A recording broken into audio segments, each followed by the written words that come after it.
Hello, Federal viewers. We have with us D. Raghunandan from the Delhi Science Forum. And as a nation, we have been shocked with what happened at the Tejas crash. And Mr. Raghunandan also happens to be an employee of HAL, and he's a well known, renowned aviation expert. So, sir, I wanted to ask you any initial thoughts on the Tejas crash? You're asking me the reasons for the crash? No, initial thoughts, your thoughts on the Yeah. Tejas crash. Well, one doesn't know too much yet. All one knows is from comments by a few pilots and experts and the snippets of the videos that we have seen. So, to me, it appears that the aircraft was not under control of the pilot when it went down. Uh, Right. Whatever happened in the zero G, negative G maneuvers that were executed, it looks to me as if even if the aircraft had stalled, was unable to recover from that, I would have expected to see some efforts by the pilot showing up in terms of recovery from that dive. From what I saw in the video, the plane is just going straight down. So, Right. my surmise is that I think maybe the pilot blacked out. And it was already so low that when he blacked out, there was no control of the aircraft. The aircraft seemed to be under power and it just went down. Because if the pilot, I think, had been conscious and aware, he at least would have had time to eject, which he was unable to do. So, my initial thought is that I think he blacked out because of the negative G maneuver, and the aircraft was not under control at that point anyway. So then it went down. Right. So, when it comes to something like a systems failure, if a systems failure had to happen, then what would you say about Tejas HAL's dependence on foreign contractors for the engine, for the avionics, for everything when we are dependent on overseas contractors? How does this, what about the safety culture? Like Yeah. where does accountability start when, it is not fully produced in India? See, if you ask me, the Tejas right now, this model in particular has about 60% indigenous content, and major portions, like the engine, of course, and others, are of foreign origin. But the integration is done by HAL. And I must add, under the supervision of the Air Force. Uh, as you probably know, uh, the history of the Tejas has been one of a uneasy relationship between the Air Force on the one hand, the DRDO on the other, and HAL on the third. So Right. it's been a triangular to and fro between the three of them, especially during the early stages of development of the aircraft, with I think each of these agencies being somewhat suspicious of the other. Have they done their job properly? Are they doing their job? The IAF, being the user agency, sort of breathing down the neck of the designers as well as the production team. But all in all, I would say because the Air Force, as the user agency, took a rather proactive role both in design as well as in manufacture, I think one can be reasonably sure that the Air Force would not have allowed mismatched aircraft with avionics misfiring, the engine misfiring here or there. They would not have certified, they would not have gone along with the certification, and they would not have gone in for induction of the aircraft unless they were happy on all counts. Uh, the Tejas has had a almost trouble-free history since its first flight in 2001. And it has flown now 24 years without a, a single crash, except in the last year when it had one in the Jaisalmer region, and the second crash that we've seen here. The Jaisalmer one, we are not very clear exactly what happened. In this one, we'll of course await it.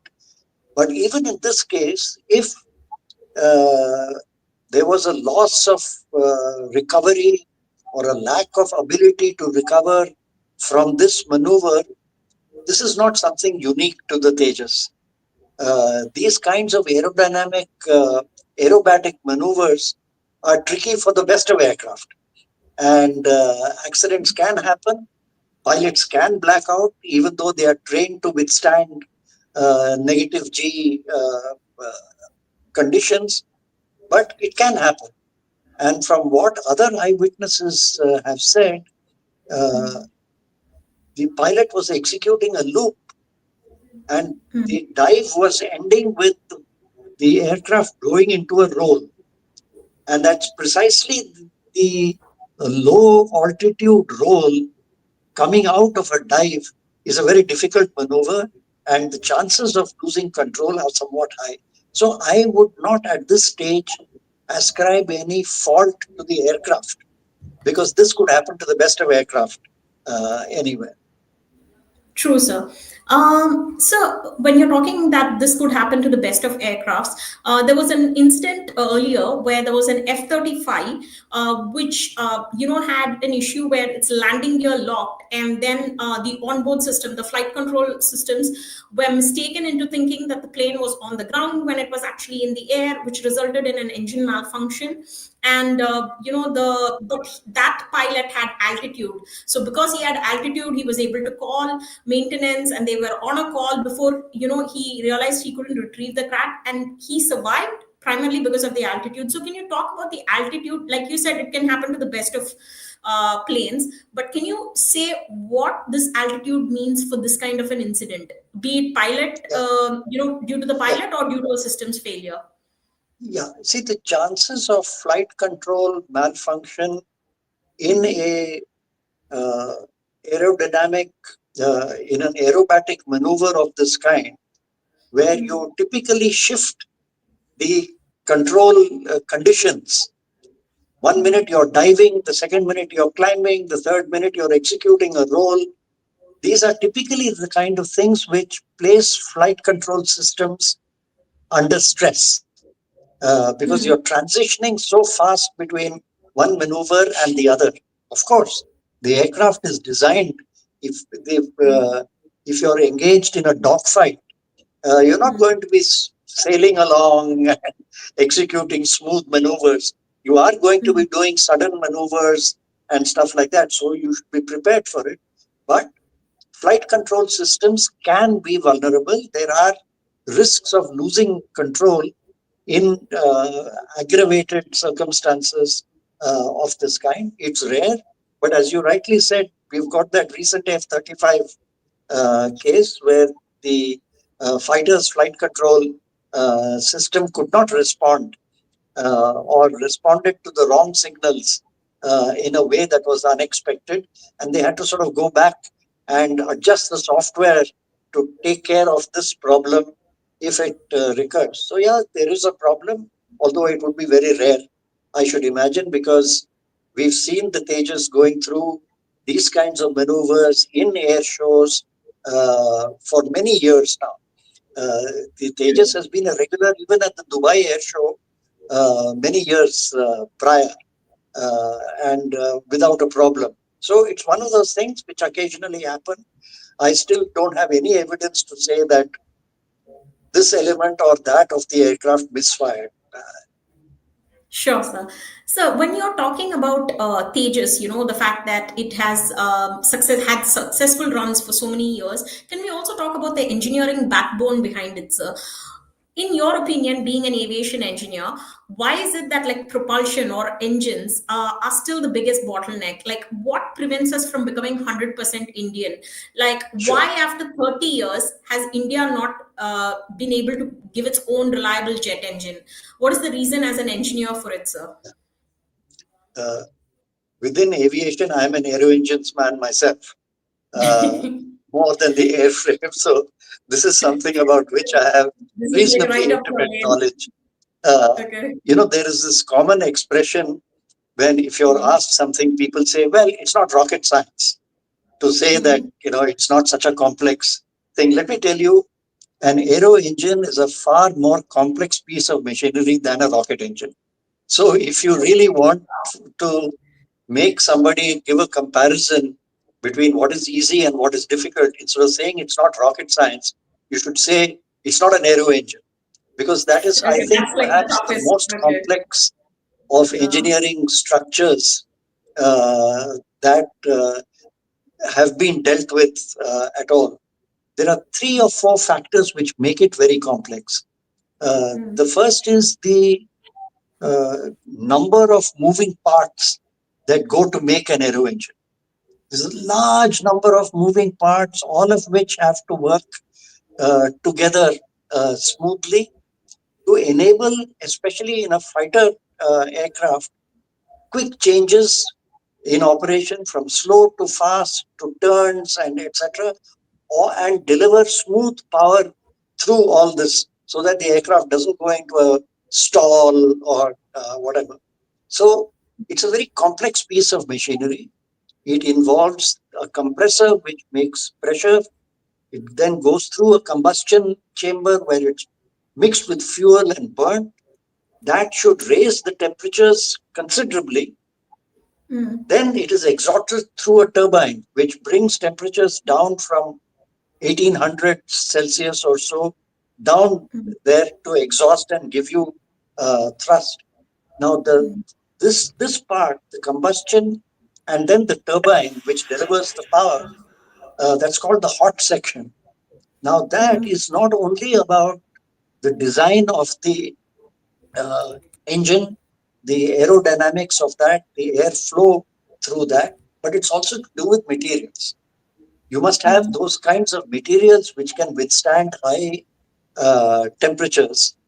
So you're dealing with a machine where you've got a very complex uh, aerodynamic structure through the engine, machine parts which have to deliver you the pressure, the temperature, etc., and materials which can withstand those high temperatures and so on. Today, this kind of complex machinery of the kind which you have in modern fighter aircraft, your F-35s or the Eurofighters, whatever, the fourth and fifth generation aircraft, the turbine blades and the hot section have got very complex uh, design features and properties. For mm, example, the turbine blades in two stages, they are very delicate, aerodynamically shaped, small versions of a wing of the plane, very tiny, right. small versions of that.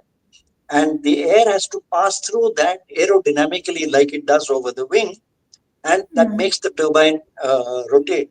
Now, this has to be done at very high temperatures, 1800 Celsius, thereabouts, and go through these rapid changes of speed, of air speed through the engine, and so on. So, the chances are the blades can crack or they'll develop small faults which can lead to a crack. And if they crack, you're in serious trouble because a cracked turbine will go through the engine and then bring your aircraft down. So one right. of the toughest jobs in modern aircraft engineering is the engineering involved in this hot section in the turbine blades. And you Mm. have got a special type of machining of those blades. So you've got a new type of blade called a single crystal blade. That is, each blade So, but coming back consists to of one HAL, crystal. how Yeah, would all this complexity, how would it make it difficult for HAL to manufacture such an yeah. engine? So now the thing is, if we import an engine like the GE 414 engine or an advanced engine from Safran, they can teach you how to make it. All right. But for you to be able to learn how to use that in a say a new engine. If I build one today in collaboration with GE or Safran, they can teach me how to do it, but that doesn't necessarily teach me how to design a new one. That involves Okay. a different kind of a learning process. if you look around you at the world, there are only 4 countries, maybe 5, which have made aero engines on their own. Uh, there are many countries which make aircraft, but only 4 or 5 that have made engines. And even China today, which makes very advanced aircraft, their engines are, in my opinion, not yet at the same level as the engines of France or the US, Russia, or the UK. I think China still has a way to go in terms of engine, although they have mastered many of these aspects. Like I said, the single crystal blade, that's a case study in itself, how they managed to do that. So if India has been struggling, we are not unique in that. Most countries struggle in getting the engines done. They do the aircraft first, and many subsystems. The engine is the most difficult nut to crack. And what India Right. is trying to do now is to enter a collaboration which can help us learn this process so that the next time we are able to do it ourselves. We could try and do it completely on our own, but it would take us maybe 20 years. And I don't think anyone has the stomach for that kind of a learning curve. So it's better to get some help, learn the tricks, then one can make the next generation of engines on our own. Sure, sir. So, since we are talking about crashes and engines, I want to take you back to another crash, the Air India crash. If you look at the AIB preliminary report, for instance, the left engine, AIB says, was produced in May 2012. The right engine was in January 2013, and yet the left engine saw much less hours, only 27,791 hours, versus the newer engine, which is the right engine, which saw 33,439 hours.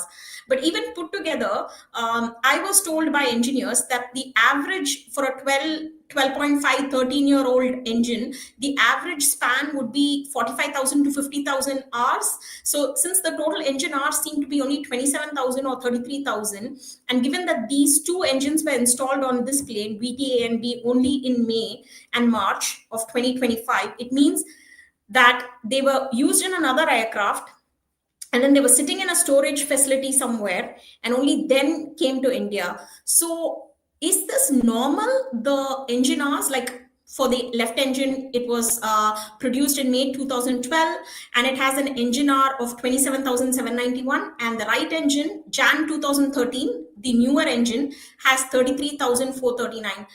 Would this be normal, or is this something that we, it like strikes a little bit of a alarm bell? Uh, no, I'm not surprised to see Okay. engines of different ages and numbers of flying hours uh, being mounted on a single aircraft, because engines go through cycles of repair and overhaul.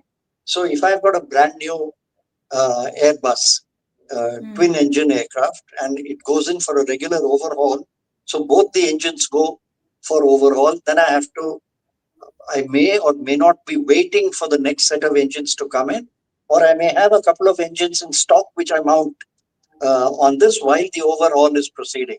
Now, those two engines which I mount on the aircraft while my original engines are undergoing their overhaul may be of different uh, hours of working, etc. They may be different. I'm not likely to have a stock of engines and pick two which have both 4,000 hours flying hours, or pick two which have 8,000 flying hours. Very unlikely. When you start rotating engines after overhaul sequences, you're very likely to get mismatched age of Mismatch. engines, which is Okay. not really a determining factor if the airworthiness and all the checks work out and are certified to be okay. So, but like, do you think the slightly lower number of engine hours, could it be an indicator of, say, like a fault with the EEC, the hardware, like FedEx hardware integration into a new system? Could it reflect that, It, or you still feel it's like fairly within the normal range that we don't need to worry? yeah, I mean, I really wouldn't put a hard and fast judgment on that count alone, because the health of the engine, depends on many factors. Uh, what it's able to do depend on its experience having flown, how its life cycle has developed, what kind of weather conditions or terrain conditions it has handled. So the age is one factor, yes. The number of working hours it has gone through is another factor, yes. But there are other factors also which would be taken into account. But as I said again, in a twin engined aircraft, uh, I'm not always likely to be able to get two similar aged engines, two engines with similar working hours coming together. So unlikely, especially if I have a large fleet, I'm going to be rotating engines all the time. Right. So we're talking of two crashes, sir. In one crash, the pilots didn't survive, and even in this crash, the pilot didn't survive, but he at least had an ejection seat. Do you? I don't think the fact that he did not eject had anything to do with systems failure, because I think the ejection sheet is by Martin Baker, right? And I think the British call it ejector, not even an ejection seat. And do you think it was that pilots tend to get too attached to their emotionally attached to their aircraft? Like, why didn't he hit the ejection button if he had sensed So failure? that yeah, so that's one reason in my way of thinking, which suggests to me that maybe the pilot was not fully conscious when he Okay. lost aircraft. My He hit the feeling is ejection. therefore that he had blacked out in that maneuver, and he may have continued in a semi-conscious state, or he may have been just recovering from it, hazy, looking around, trying to recover his bearings, and before he could respond, the plane crashed because it was already flying at low altitudes. So, if he had been conscious, fully conscious, and aware of his surroundings, and had lost control of the aircraft, he should have ejected. The fact that he Okay. did not eject suggests to me that maybe he was not conscious. Right. Okay, sir. So one last question to you would be, I was talking to an AIB official, and he was saying in many crash investigations, this is both helicopter and fixed wings, he was saying one of the biggest hurdles in a crash investigation is cooperation from the tech provider. Now, this could be HAL, it could be Boeing, it could be GE, but when it comes to any technology component provider, if there is any data with them that would indicate them, or incriminate them, they would withhold the data. So he said today India faces a situation where the AIB is heavily reliant on the OEM, the manufacturer, for the data that would help them with the investigation. So what is your take on that, sir? Yeah, my reading of this would be: see, in the Boeing crash, the parties involved are Boeing, which is a US manufacturer, GE, which is the engine manufacturer. They are both outside of Indian control, but at the same time, they are both powerful entities who can pressure Indian authorities in a variety of ways. They could pressure the government directly, saying, look, don't rock the boat as far as American companies are concerned and Indo US relations are concerned. They could put pressure on the Indian regulator, the DGCA. They could influence the aircraft accident investigators, since they are also a party to that accident investigation. So there are many factors at work. In this case, see, the Indian Air Force will be primarily concerned because it is their uh, personnel who are going to fly the aircraft. So if there is any problem with the aircraft, problem with its control systems, they will want to know. They are not going to brush anything under the carpet. They're not going to hide anything. They may hide it from you and me. They may not go public with that information, but be sure that between them and the DRDO and HAL, the truth will be unearthed.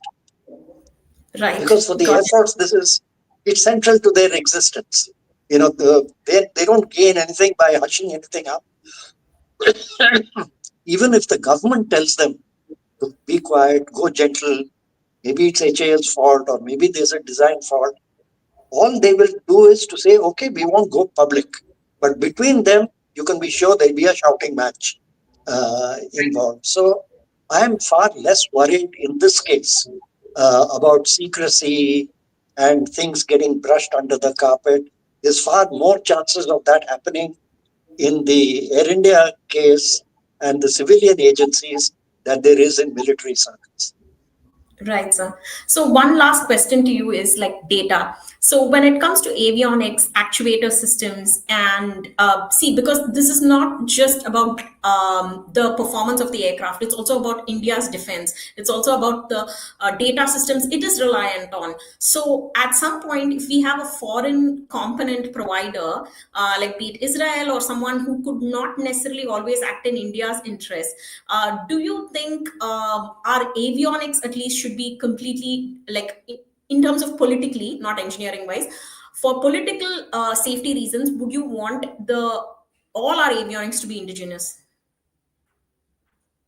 See, I have a fair amount of confidence in the avionics that we have as applied in our military aircraft, because we have gone through not just in the Tejas, we have gone through upgrades of the MiGs, we've gone through upgrades of the Jaguars, the upgrades of the Mirage aircraft, all using Indian avionics.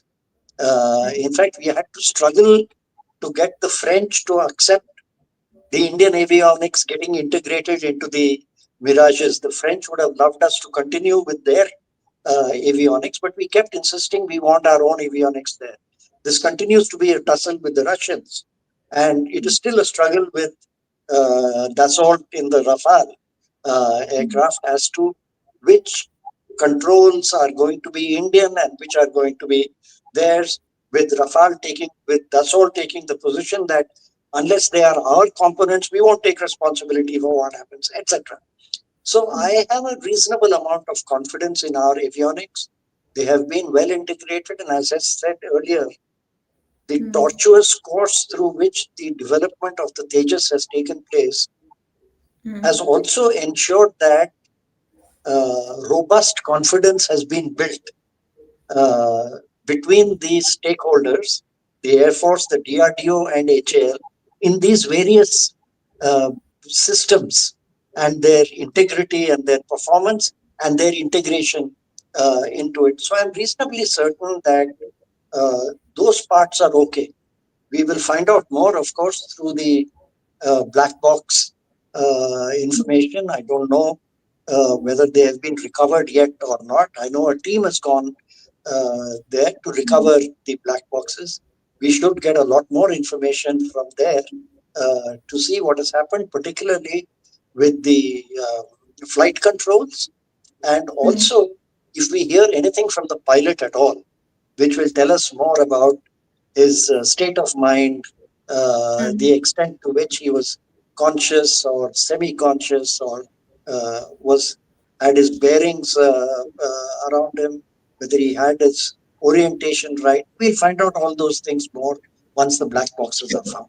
Sure. So we're running out of time, but like, thank you so much for joining us. Like, it was great listening to you, and